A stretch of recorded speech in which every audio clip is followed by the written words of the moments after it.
let's work through Acts chapter 20, verse 7 says this. Did the early church meet on Sunday? Did they really meet on Sunday?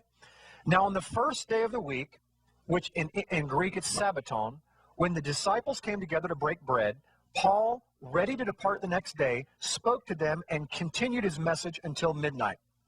Now, here's the key behind Acts chapter 20, verse 7, is the phrase does not say first day of the week. If you'll notice there, if you keep the slide up, it says that the word day is in italics. It is not in the original language. It actually says first of the Sabbaton, or literal rendering, first of the Sabbaths. Now, that's a far difference between the first day of the week and the first of the Sabbaths. And what we find out is in the context of the verse right before that is it says, after the days of unleavened bread. So we know we're in the days of unleavened bread, and without going into all the history, the day after the weekly Sabbath, okay, Yeshua dies. 3 days later, he rises from the dead. That day is first fruits, the day after Saturday, which is the first day of the week, or what we call today on the Roman calendar, Sunday.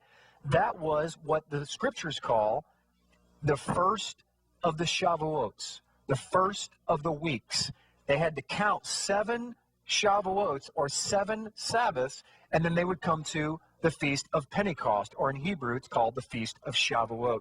And right here in Acts chapter 20, what he's really saying is that this is the Feast of First Fruits. This is the first of the weeks that they count, the first of the Sabbaths.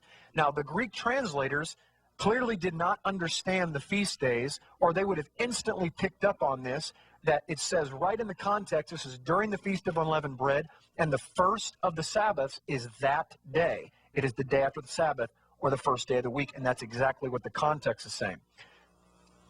Very important that we understand the front of the Bible if we're going to understand the back of it.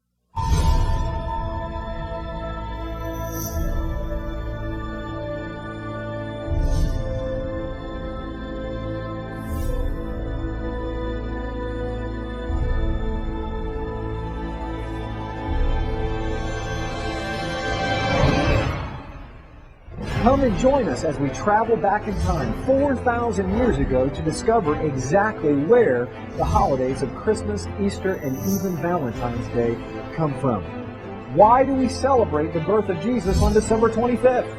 Whose birthday really is on December 25th? Where did we come up with December 25th? Where did the star on top of the Christmas tree come from?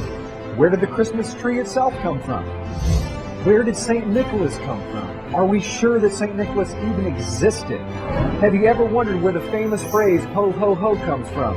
It comes from the late 1600s when they used to have plays, and before the devil would come on stage, he would announce himself by saying, ho, ho, ho. Did you know that original Santa's elves weren't little guys that made toys? They were Krampus demons that would punish the children if they weren't good for that year, while St. Nicholas would give them gifts if they were good. Who is the Easter Bunny? Where did we get Easter eggs from? Why do we celebrate Easter on the first Sunday after the vernal equinox? Did you know that Christmas was illegal in the United States until the mid-1800s? Can we celebrate these holidays according to the Bible?